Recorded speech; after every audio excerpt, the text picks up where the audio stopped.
In June 2026, a piece of New Zealand legislation that had sparked months of protests was abruptly paused. The architect of the reform, Oceans and Fisheries Minister Shane Jones, told a select committee that his bill required more work and would not progress before the election, citing disharmony in Parliament. That disharmony was fueled by over 33,000 public submissions against the bill. The public was reacting to clauses that would roll back size limits for commercial operators and block requests for footage of industrial fish dumping. Shelving the bill suggests a tactical pause rather than a change of heart. For many observers, the sudden withdrawal of such a high-stakes policy serves as a massive red flag, indicating that the legislation was designed for a purpose other than ocean health. The contents of the Fisheries Amendment Bill align precisely with the commercial interests of major political donors, acting as a legislative receipt for years of campaign funding. This ledger tracks over $100,000 flowing from commercial fishing interests, specifically Sir Peter Talley and Sir Peter Vela, into New Zealand First accounts since 2017. One Talley contribution was $14,999.99, exactly 1 cent below the legal threshold for mandatory public disclosure. Modern regulatory capture operates through these legal, carefully structured contributions to purchase customized legislative architecture. This was a transaction, and the bill was the deliverable. For years, industrial fishing happened out of sight.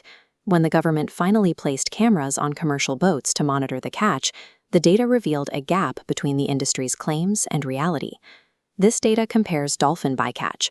The self-reported industry numbers are nearly invisible compared to the actual camera footage, which showed bycatch was 680 times higher than previously claimed. This level of mortality is sustainable for no one, especially when there are only about 54 Maui dolphins left on Earth. The commercial fishing sector needed a way to manage this data. The bill provided a clause to exempt all camera footage from the Official Information Act, backed by a $50,000 fine for anyone who discloses it. This clause functioned as a direct legislative assault on environmental watchdogs, criminalizing the act of witnessing and reporting the extinction of a species. To prevent a fishery from collapsing, individual fish must survive long enough to reach sexual maturity and spawn. Minimum size limits exist to protect that reproductive cycle. The bill proposed removing these protective size limits for species like snapper and tarakihi, specifically for the industrial trawler fleet. It allowed for immediate catch volume at the expense of long-term population stability. We have seen the consequences of ignoring these limits. In the 1980s, the snapper biomass in New Zealand crashed to 10% of its original size before strict regulations were enforced. Removing these protections sacrifices long-term ecological survival and the rights of 1 million recreational fishers to secure a short-term profit spike for corporate operators. There is also a significant legal obligation at stake. In 1992, the Crown signed the Sealord Deal, a permanent treaty settlement promising Maori a 20% share of the commercial fishery. For 30 years, the Crown used a loophole in the Fisheries Act to confiscate portions of that Maori settlement quota to pay off debts the Crown owed to other commercial operators.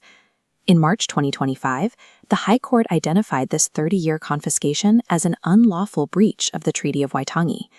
Instead of restoring the stolen quota, the bill proposed shrinking the window for judicial review of ministerial fishing decisions to just 20 working days. That timeline makes it functionally impossible for iwi to mount a legal challenge against future confiscations. This was a preemptive legal strike designed to strip indigenous groups of their ability to use the courts while granting the commercial fleet permanent immunity. The bill was shelved in the face of public outrage, but it is in storage, not the bin. Minister Jones has made his long-term strategy clear. He told the press that the opponents of the bill may become, quote, casualties of the electioneering process. If the current coalition survives the election, this legislation is positioned to return as a non-negotiable demand, supported by the same donor network and legal architecture. The final cost of this capture is absolute. Watchdogs are blinded by fines, the courthouse doors are locked by impossible deadlines, and the ocean is converted into an invisible corporate asset. The only defense against legalized invisibility is relentless public attention. The receipt is still on the table. We have to keep reading it.